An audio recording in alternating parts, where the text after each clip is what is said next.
Good morning and welcome to Emerson Institute at City of Light. I'm Reverend Dr. Paul Gretz, and I'm welcoming you today to our class on Everyday Holiness, the Jewish spiritual pathway of Musar, presented by Emerson Institute. This is class number 7 as we continue our study and setting our curriculum for expanding and evolving the soul. So we're going to look into what is Musar. For those of you who are joining us and get you acquainted, we'll do a little brief review. Then we're going to dig into some of these wonderful traits of the soul that our curriculum calls us to develop and to expand on. So as we begin, let's just set our vibrational frequency to be in line with all that God has in store for us. And let's do that by taking some deep breaths. We're going to breathe in through our nose, hold for a brief moment, and then release out, letting go of all stress and tension and any distraction.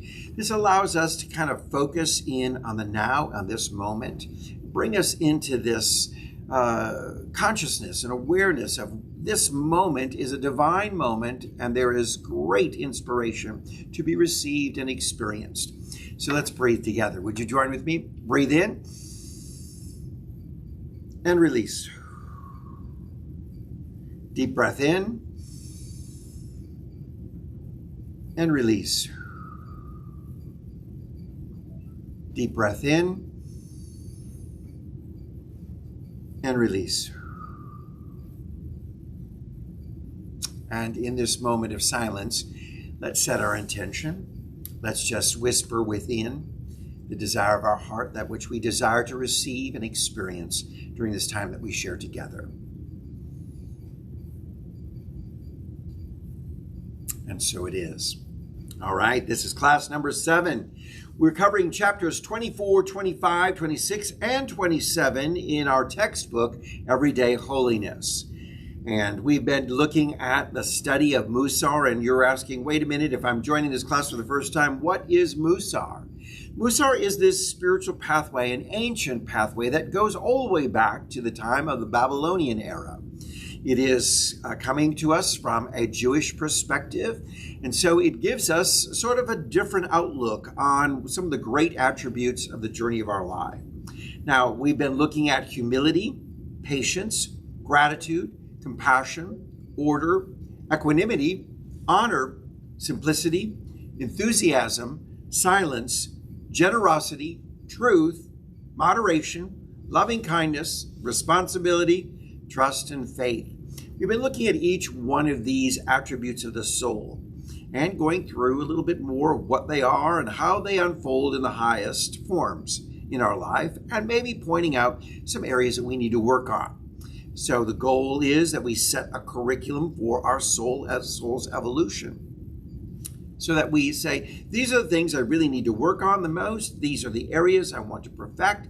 These are the areas I truly want to practice to greater levels. So we hope that you're beginning to form your own curriculum, because we're going to be doing that at the close of this class.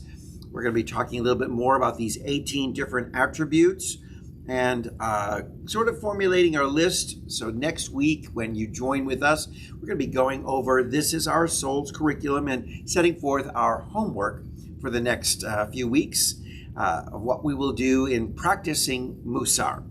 So we're going to look at this incredible attribute described by a Hebrew word, yara. Every other chapter in this book has referred to a trait in the soul by an English name, but that's not possible for this one, because in the Hebrew, we find a deeper and richer meaning of this word and of the soul trait that we're focusing on. Now, having had experiences all around the world and encountering different languages, I can tell you that certain words within certain languages are maybe just fit the life experience so much better. The meaning of the word has so much more well-rounded and more, shall we say, attributes to grab from and pull together in a word. That's why living in Kenya, quite a few people would speak what we call Kiswa English, where you start speaking in English and then you switch over to Swahili because a Swahili word really fit the dialogue better. And then back into English, and then back into Swahili, because that kind of movement back and forth began to allow us to choose a wider variety of words and words that were more descriptive. So in this case, we're looking at this Hebrew word, and this word is really enables us to understand the depth of a soul trait in a greater way, because this word is really merging together two human experiences that are really brought about in Hebrew, but separated in English. Let's take a look what I mean. One aspect of this word, yirah, is fear, and the other aspect is awe. So when we're looking at this Hebrew word, what we're doing is drawing together or pulling together two aspects to define this word. So in the Hebrew or in the English, we may say, well, let's talk about fear, and that paints a picture in this direction. Let's talk about awe. Oh, that paints a picture in another direction. But yirah pulls all of this together and layers it to help us understand a soul trait that's very important for our lives. So one being fear and the other is awe. Fear and awe then are merged in together into an exuberant inner experience. When we couple fear and awe together, let's just use an example. Say you're standing on the edge of the Grand Canyon, and you're on that edge and you look down and, oh, fear comes to you. Sort of a, whoa, I got to be very careful. I'm going to be very respectful of where I am. I'm very cautious because I don't want to fall. But then there's an awe. As you stand on the edge of this Grand Canyon, you look out at the vista and the view is amazing. And you're in awe over how this canyon was formed. So yirah is joining together this fear and awe to bring a balance to the journey of our life. It's kind of like our English concept of having a healthy fear, but yet coupling it with awe, which would create the idea of respect, but only respect with a deeper, richer meaning to it. Does that make sense to everyone? Are you all following along with me? Okay, great. I want to make sure that you're with me on this, because what we're joining together is fear and awe to create something new. An experience in our life that is so coupled, it is not leaning on one side or the other of the meaning of the word. It is merging the two together in a dynamic way. So fear has such power that it makes great sense to funnel this energy into our spiritual endeavors. Fear having such power, meaning a sense of great respect and honor. I have a great respect for spiritual law and spiritual principles. What you sow, you reap. Now, when we have great respect, shall we say almost a little bit of a fear that says, whoa, I got to be cautious. What am I sowing? Because whatever I sow, I'm going to reap. It's coming right back to me. So if we're sowing out hatred, and we're sowing out jealousy, and we're sowing out discord and negativity, when we're sowing lies, you know what? All of that's going to come back. So a real powerful attribute of our soul is to say, I need to have a fearfulness, a respectfulness around this incredible principle, because I need to be cautious. I need to be saying, I really don't want to reap these kind of attributes within my life that are negative and unhealthy and are not really helping me to achieve my desired goal. Then in awe, what we have is that there's an awe is this emotion that is really a way of understanding. I'm in awe of the spiritual principle of sowing and reaping because I understand exactly what it's all about, that what I do sow in the case of love and joy and peace and health and wholeness and generosity, all of that's coming right back to me. So I have an awe over the wonderful workings of this spiritual law. I have a respectful fear, shall we say. I'm not in terror.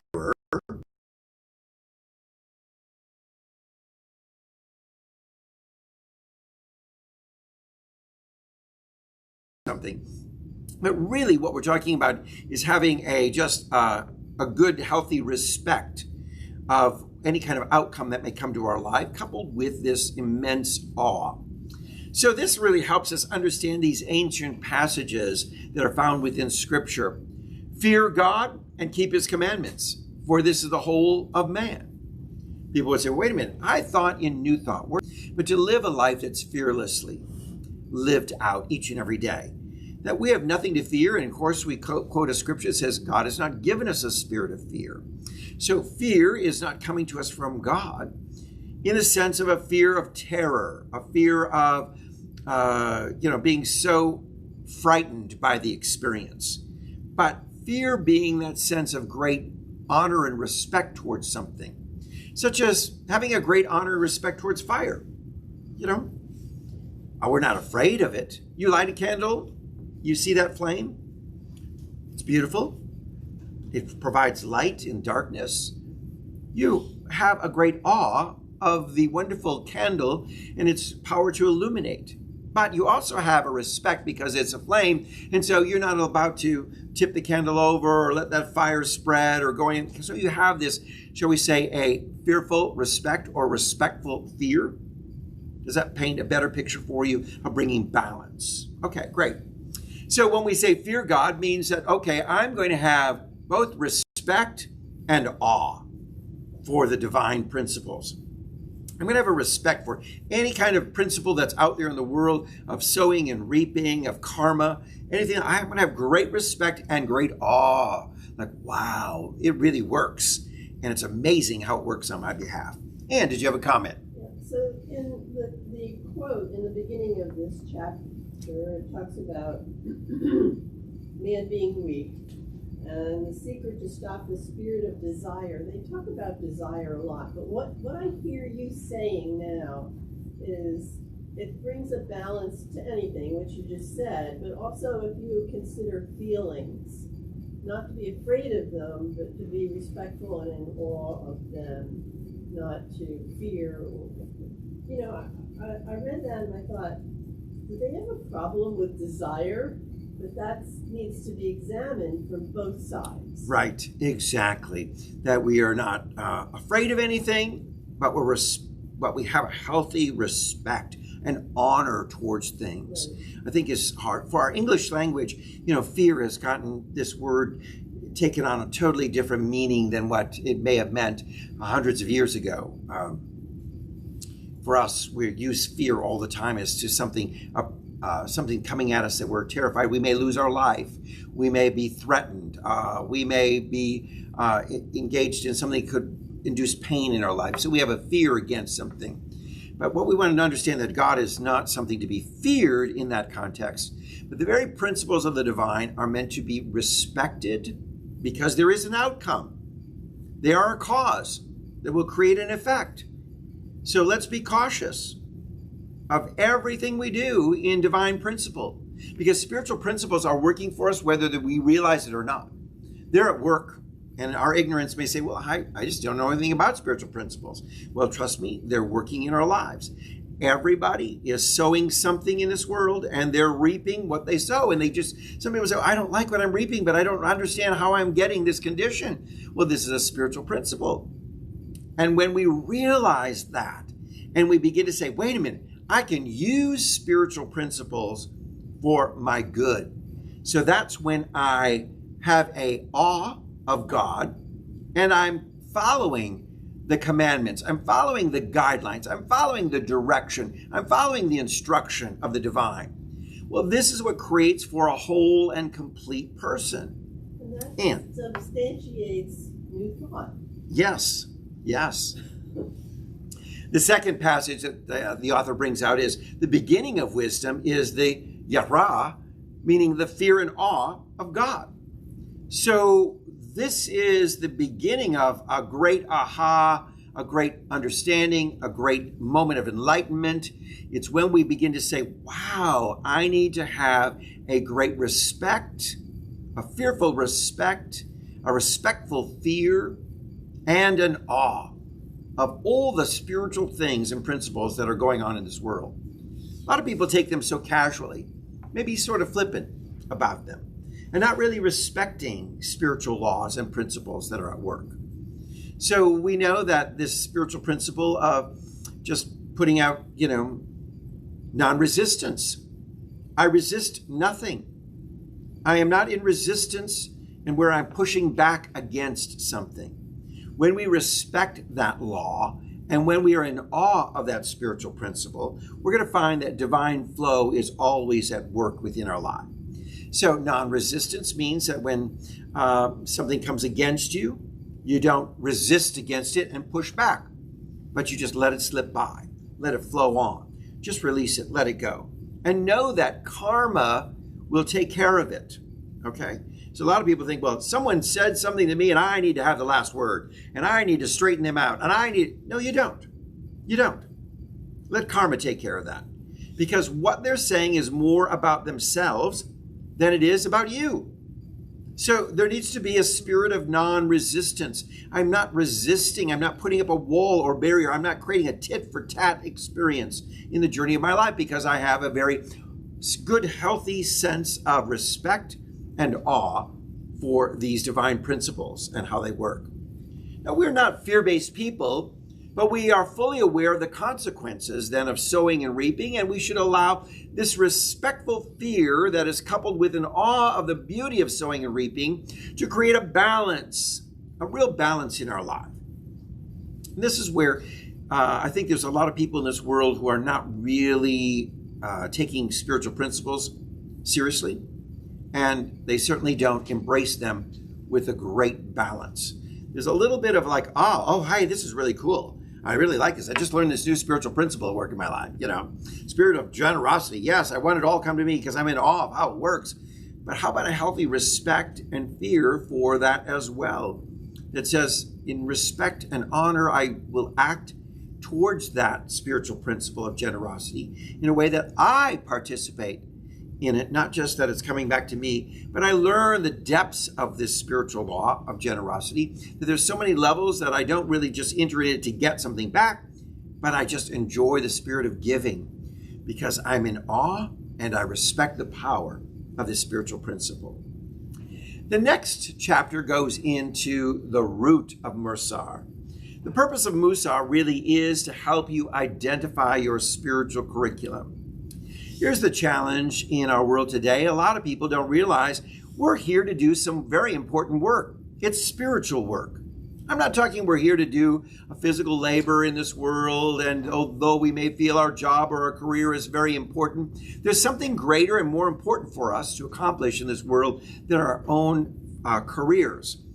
It is the spiritual work that we're called to do. And in this spiritual work, each and every one of us has a curriculum in this Jewish understanding. And I believe this is very universal, that we understand the soul has a curriculum and has chosen this pathway this time to be present in this world, to do the spiritual work of evolving to its highest and best. And that evolution requires maybe a curriculum, a set of experiences that one must go through. To really have some tools to do some inner work that is improving and remedying the traits of the soul. That's right, remedying, meaning that we're doing some work that's corrective.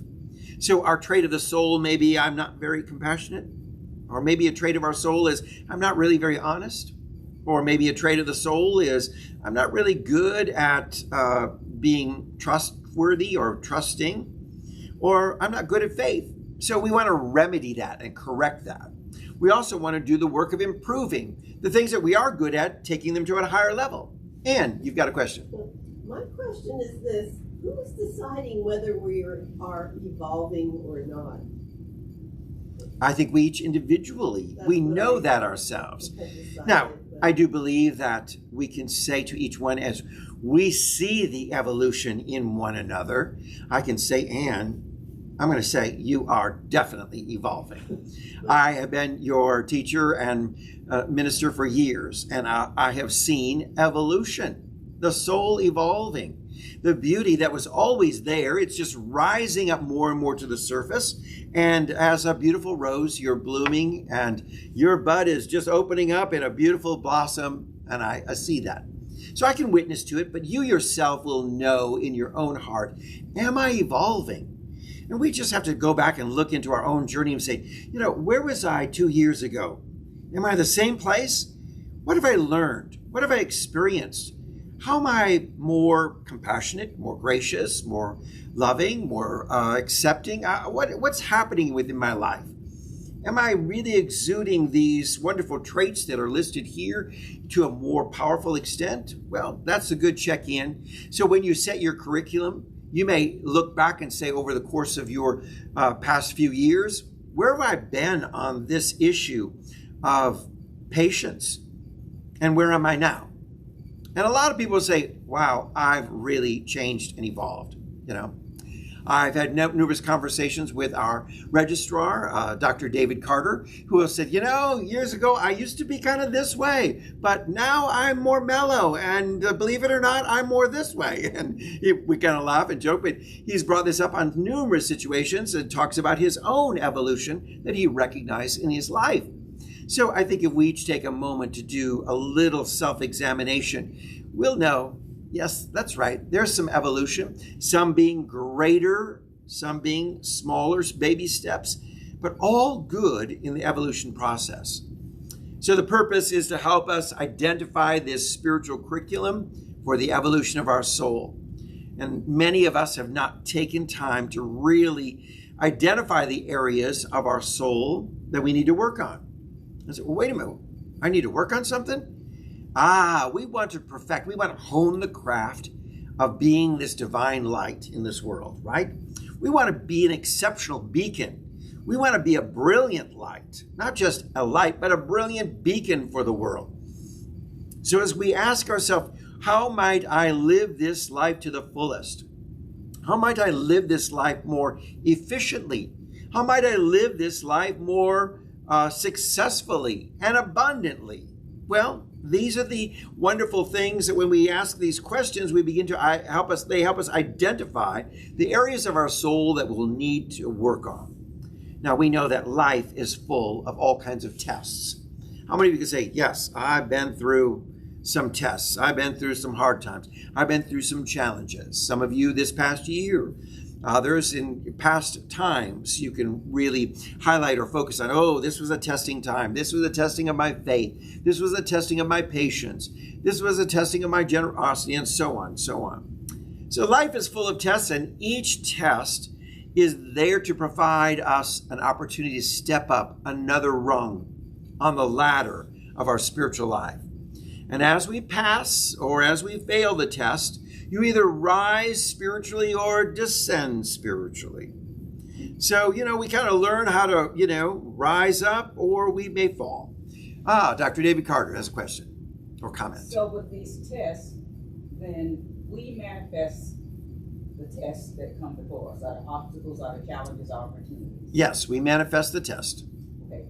So then is it fair to say that in the process of manifesting these tests and opportunities for us to grow spiritually, everything that occurred in the last 48 hours was a test manifested by the collective consciousness of the citizens of the United States, for instance? Definitely. A very good example. Well, we brought to us, as we're looking at something that's happening in our current events here on January 5th, 6th, and 7th, whenever you're watching this, we look at these events that happened. Yes, we drew them. We attracted this test coming to us. And the real test was, how did we work through it? And where did we become successful and where did we fail? And I have to say that the collective consciousness of our country has brought forth this opportunity for us to really do some self-examination. And I have to say, I'm rather proud of some of the ways that we came through the test, as well as looking at some of the challenges where we may have failed and that we have greater work yet to do. So what we look at is, this is really a process of us sweeping and overturning to clean and clear the soul. So what's happening within the journey of our life is, yes, we are all manifesting these tests because there's going to be tests that are unique to each and every one of us. You and I are not on the same, shall we say, path or same level. Now, yes, we may be of like-mindedness and similar in consciousness, fully desiring the journey of spiritual enlightenment, but we're not on the same path because each one of us has a unique path. So there's going to be things that you're going to draw to your life or attract to your life that are necessary for you to work on, to work out one of these soul traits, to perfect them, to really find a way to be more successful in them. So this is a process of life that is sweeping through, cleaning out, and overturning. That's right, you do some good cleaning. You got to lift up the sofa, don't you, once in a while and vacuum underneath there? You got to maybe turn things over and move things out to get all the dirt and dust that may have collected under something. You know what it is? My mother would say, that's good Dutch cleaning. As a Dutch woman, and then there's American cleaning where you just hit the high spots, she would always say. So she'd say something, oh, come on in, I just American cleaned today, that's all, sorry. And then there'd be days where she said, oh, you're not going to believe it, but I was Dutch cleaning. I was tipping everything over. I was sweeping under everything. I was dusting baseboards, and I was cleaning the top of the refrigerator. Everything, So that thoroughness. So this whole process invites us to work through sweeping out those things that are not working to our highest and best, turning over and re-examining to bring a greater clarity to the journey of our life and the unfolding of the highest and best within us. Now, one of the things is, in this journey, you must be steadfast and persistent. I'm going to tell you this. In your spiritual life, and we can see examples in all forms of life, physical world as well. If you're not really dedicated to something and you're not persistent, you're not really very successful at it. How many of you tried to learn a new language and maybe you started out and you got so excited and you listened to some language tapes or took a class or two and you weren't that persistent. You weren't that steadfast in it. And what happens is you learned a few words, but not enough to really be proficient. You didn't really achieve the goal. It's like some people who set a New Year's resolution saying, I'm going on a diet. I'm going to lose weight. I'm going to work out at the gym. I'm going to be fit. After 3 weeks, what was that? I don't even remember that resolution. What foolishness brought upon me to even say that I was going to work out and go on a diet? They've lost it completely. And so the end result is they never achieve their goal. It requires a steadfast, persistent focus. Let me tell you, if you want to experience true spiritual growth in your life, it's going to require steadfast, persistent, a commitment, an unwavering ability to hold on and work through it. They say Rome was not built in a day, and so it is in our spiritual life. There are people who say, oh, I want to achieve this goal. I want to be a manifester. I want to be someone who just, I speak the word and it goes forth in great faith and it just brings about great results. I want to be a healer. I want to be, okay. Yes. And those are wonderful desires, but they come to you through practice, through a steadfast, persistent commitment, a faithfulness to it. We often find in our world a lot of people who we call C&E Christians, Christmas and Easter, down through my 42 years of pastoral experiences, I would say there's a lot of people who say, hey, great to see you. It's Christmas. I'll see you at Easter. And then Easter, hey, great to see you. I'll see you at Christmas. And they're not very persistent or committed to their spiritual journey. So consequently, they struggle. They go through life and wonder, is this really valuable? Is it really valuable to show up on Christmas and Easter? Is it valuable at all? Maybe I'm just going to abandon my spiritual journey completely. Those who have a persistence, a faithfulness, will find great achievements and great success. It's like the person who begins to go to the gym, make a commitment to working out, and starts becoming more fit and starts feeling more energy. That's something that's, wow, I like this. I'm going to show up at the gym in a faithful manner. I'm going to be there several times a week, and I'm going to really commit myself because I'm seeing results. And once we start seeing results, well, we want to do it even more, right? So it is in our spiritual life. Once you're experiencing the results of a growing, evolving spiritual soul, spiritual life, well, you're going to be hungry for more and more. And you're going to say, I want more of that. It's those people who they achieve that place through their steadfast and persistent commitment in life. The more you practice, the more it will bring about real transformation that enables you to change your automatic responses to things in life. So this curriculum is going to enable you to look at areas that, I need to just really be persistent and practicing. I need to work on these areas So there will be such a transformation that when something comes up, and maybe the soul trait you're working on is patience, it's an automatic response because you've then said, oh, I've honed this craft. I understand how to be patient. I understand the value of patience. I understand the importance. I understand how patience works for my good. And when something happens within our life, it becomes an automatic response. You're, okay, I'm going to be patient. I got it. I worked on it.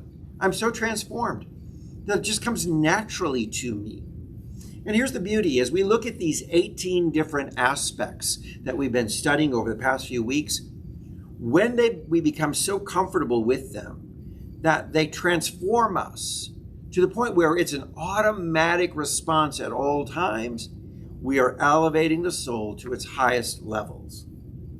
The next chapter talks about the stages of Musar practice. And there are 3 stages in the practice of Musar, and let's look at them. The first one is you must have a sensitivity. Now, to become sensitive to the soul traits that operate within you and to see how they motivate you and they push you to say and do certain things, well, this is what's so important. Becoming sensitive. Am I fully aware of what motivates me? What's pushing me? Why am I saying this? Why am I doing this? And when I realize and we look back at, am I doing this because I have an intention of compassion, sharing loving kindness? Or am I saying this and doing this because of my ego and I'm hoping to achieve some sort of flattering words from someone or compliments or, some sort of stroking that just makes me feel good about who I am because I'm in need of that? Why am I doing what I'm doing? And when we are sensitive to this, we really ask ourselves, why did I respond that way? As we do sort of an inventory of the day, and we look back over the course of our day and we say, why did I do this? Why did I act this way? Well, that's becoming sensitive and fully aware of these things. Because we can't go anywhere in this practice until we identify our soul traits and see clearly how they operate within us. So we're talking about the soul traits that are already working within you, okay? So we're going to look at this. It's not always looking at what's absent or what's not so good, but it's also working as we go through this list. What am I really good at? What soul traits have I really perfected and I think are really well established within me? They're part of my true nature and I really feel like they come up automatically within the journey of my life. So we really want to be able to identify those things. And sensitivity means that I'm being aware of the seed of a thought, the seed of a word, the seed of a feeling or deed. And as early as possible in this very cycle of germination and its birth, I'm aware. Wait a minute, where's this coming from? What's the seed? What's causing me to say that? What's causing me to do this? What's causing me to not be patient, not be compassionate, not be loving and kind, to not be gracious and these kind of things? What's causing me all to abandon any sense of humility or equanimity or simplicity? Is all these things that we've been looking at. So we want to catch the seed right away before it germinates. So we want to be sensitive, that we can be aware of the challenge and say, oh, wait, I see why. I caught it real quick. I caught the seed before it rested too long in the soil and germinated and took root and began to bring forth a harvest. Proverbs says, the ear that hears the reproof of life will abide among the wise. Another translation would say, whoever heeds life-giving correction will be at home among the wise. So if you really want to experience a sense of wisdom in your life, it's being able to do some self-examination and listen to the areas of your life that maybe are speaking, saying, I need correction here. I need help. I need to be better at this. The wise person is the person who will take heed, will listen, will do that self-examination in their own individual life. Now, the next stage is self-restraint. Once that you're aware and once that you are sensitive to the negative role a trait plays in your life, you must control that behavior. Use control over it. So you got to use some self-restraint. Once you realize that there's something, whoa, I caught that seed. I'm going to use some self-restraint. I'm going to take control over it. I'm going to pull that seed back and apologize, or I'm going to correct this, or I'm going to make amends, whatever it may be, before that seed really begins to germinate. Whoever restrains his or her lips is wise, says Proverbs 10:19. Really, the wisdom in so many situations in your day-to-day journey is just this. Zip it. Just, no, don't even say anything. Oh, what? No, but zip it. Don't even respond. Because that self-restraint is one of the most amazing things and one of the great attributes that we can bring to our life in honing the craft of being that beacon of light that we're called to be. So sometimes it's just really important, just use that self-control over any kind of desire for revenge or attack or comment or thinking, I got to give you my 2 cents. Because exercising your will to do something and or not to do to others is truly a necessary practice. Exercise the will. I'm not going to say anything. I don't need to do that. I don't need to act out. I don't need to speak up. I can just keep my words to myself and let that person, let their words just resonate in the universe and come right back to them. Not through me, but them, as they live in your words. Sometimes the most powerful thing is when someone says something that's really stupid or idiotic or crazy or negative, not responding. All of a sudden those words are out there and they're, okay, nobody heard them, but they're hearing them themselves. What did they just say? Oh, that did sound stupid. You see, sometimes they are more aware of the negativity or the fear that they're speaking if you don't offer any response. You just let those words kind of hang in the air. Like, okay, what did I just say? Oops. It comes right back to them. You see what I mean? So really, one of these great things you can do is just use some personal restraint. Because what this really is saying in New Thought is change your thoughts and you change your world. Use some restraint. Change your thinking about something. Change your thoughts. And you're going to change the whole experience. Sort of this in a nutshell right here. So develop your will. And once you are aware that something is clearly out of line in your own life, bringing your will into play will have some positive effect. Once you begin to realize, wait a minute, there's some things here that, I want to correct. I want to change. And as I do that, I know I'm changing my world. Now, stage 3 of this journey is transformation. Now, this is to rework the soul, to rework the soul's traits so thoroughly that its root is no longer a barrier to the light of wholeness that's shining in your life. You are so transformed. The root is no longer a barrier. It's no longer there.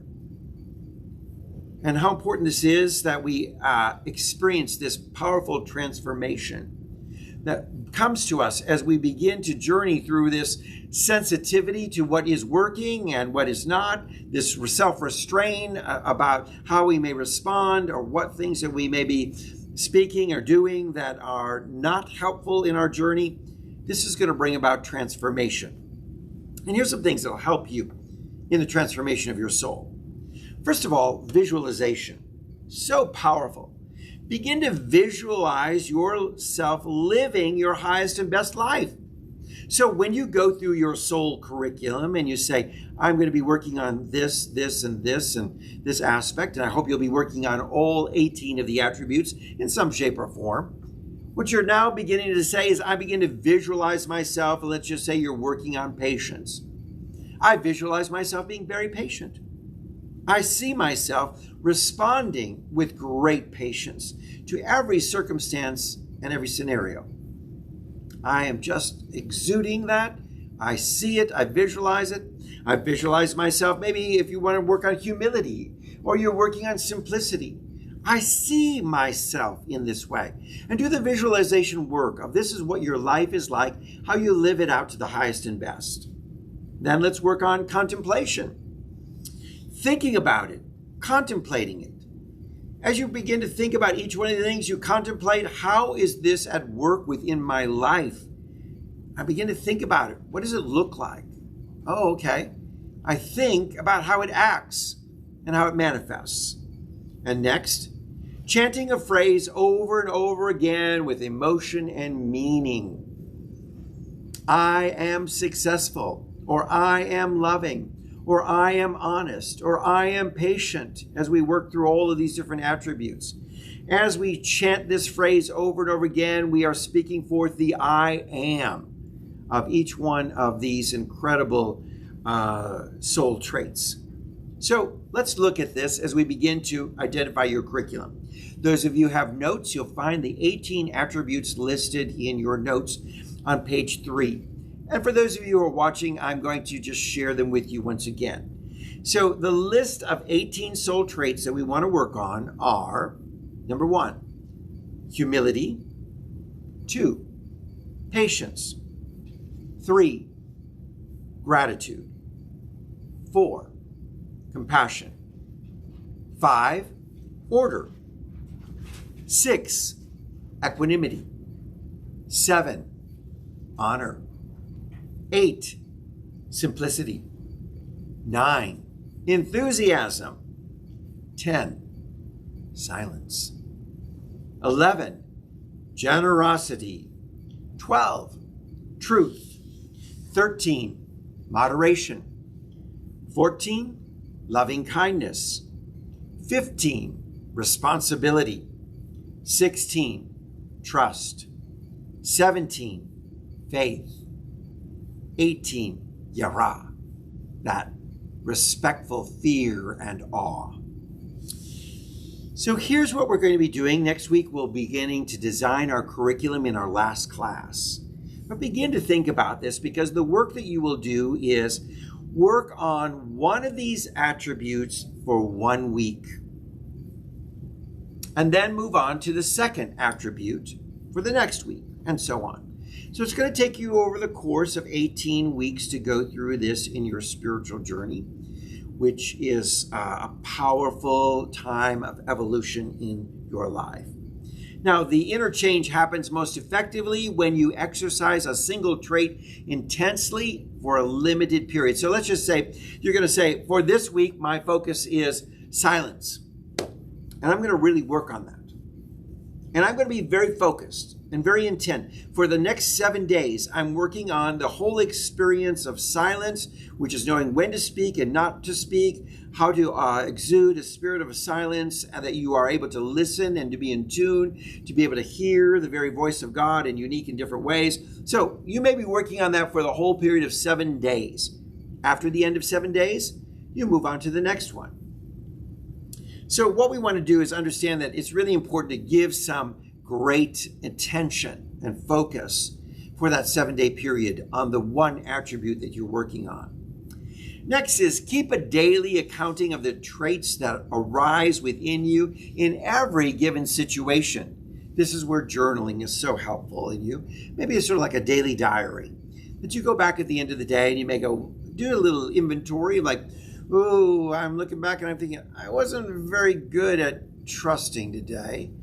I don't know that I trusted the divine source to provide in all things. Or, I realized maybe I wasn't very full of gratitude or compassion. Or I'm realizing I need to work on order a little bit more within my life. So here's the chances. As you do this daily inventory and accounting of your traits, you're going to find a little bit more which traits you need to manifest more of. You're going to find a trend going forth in your life that says, oh, I see here, I need to work more and more on this or that.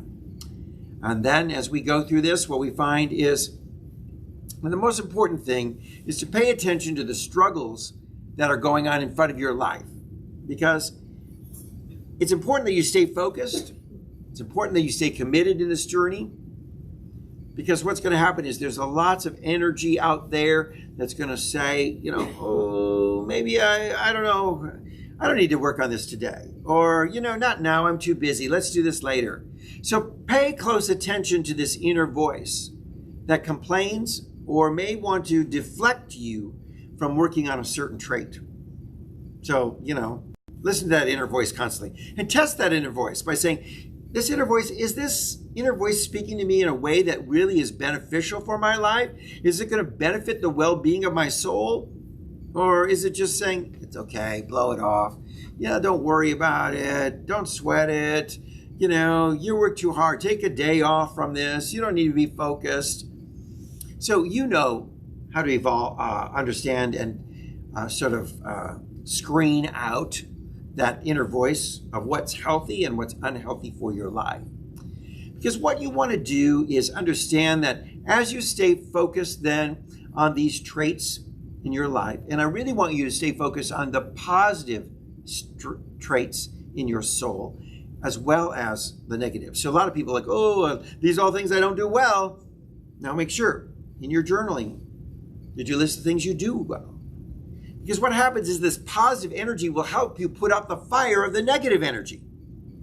So when you say, I've really been working hard on generosity, I'm being really good at that. So it'll help to put out the fire of negativity. It says, I don't know if I'm very generous in giving. And as you are really emphasizing, I'm great at honesty, and I'm really doing well on this attribute or that attribute, what happens is over time, you will then discover that the positive energy you've been exuding will overcome any kind of negative energy that wants to build in your life. So what we're talking about in this journey today is getting ready to set our curriculum for our soul, for our spiritual development. We want to really focus intently on the spiritual work that we're called to do in this journey of Musar, spiritual pathway that's going to help us be the beacon of light that we're called to be. So join us next week, please, as we begin to set forth the curriculum. We're going to review a little bit of highlights of each one of these attributes so you're fresh in mind what these things may be. And then each one set some of your own individual curriculums to say, these I probably need to put more emphasis on, but I'm going to work on honing the craft of each and every one of these. Because I want to tell you this, it's really important that you spend a week on the things that you do well just as much as the things you don't do well.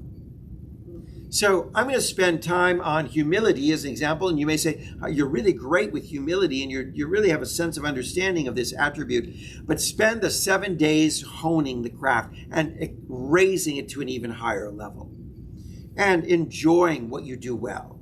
Then maybe the next week is patience, and you go, I'm not so good at this one. But the strength that you had of the week of honoring the positive and the things that you do well will now be channeled into the things that you're not so good at. And that'll help you in that process of developing to be the person of God that you're called to be. Well, as this concludes this class session for us, it's always appropriate to just say, what's your takeaway? We want to hear what spoke to you in this class session today. What really sort of sits with you. I like to say, what are you taking home in your spiritual Tupperware? What are you taking home that you're going to sort of eat on as the leftovers? Say, that was so good. I'm going to sort of chew on this all week long, shall we say? That kind of thing. What's really resonating with you in your heart and life? So we encourage those of you who are joining us through live streaming, if you'd be so kind as to type in, what is your takeaway? We greatly appreciate that. Steve, will you be able to watch those for us while David is downstairs? Thank you so much. And if we see anything coming through, well, just wave me down, because we'd love to hear from our students who are joining us through our live streaming programming. While we're waiting to hear from you, let's hear from our students who are gathered in the room today. Let's go with Richard. Tell us, what's your takeaway?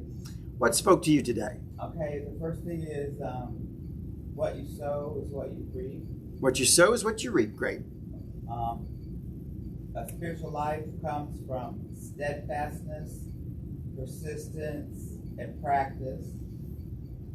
And the other thing is like sensitivity, like this, what's I think when you talk about the seeds, that's kind of like your flashpoints. Yeah. What things like set you off. Yep, there you go. Those are things that you kind of have to identify. You know, that's like, I guess that's the starting point for, you know, Right. the things that you need to work on. Excellent. Looking at where your flashpoints are, your seeds that are getting there before they take root, being aware of them. Excellent. Thank you so much. Let's go to Anne. What's your takeaway from today's class? Well, over the whole book, over the whole period, has really taught me. You know, I grew up as an only child. We didn't have discussions in my house. We didn't have arguments, you know, among the kids do. And I never really learned when to talk in a conversation. But it's shown me how important it is to examine both sides of a situation, and to me it has taken threat out of that, and I think it's helped me already to become a better listener, so that I can hear all the sides of a topic and reach that balance. And it's just gone deeper for me with this book, and it because of how plain and simple and strong, I guess I would want to say, it's presented. And, Great. I've also learned a lot of words like mensch. Yeah. And, you know, I was telling my dentist about this class, and he said to me, you have a piece of enamel off of your chip of enamel off your tooth, and we could just fix that real fast. And I said, yeah, I guess it would be, you know, go into a cavity. And he said, no, it would just be for your musar.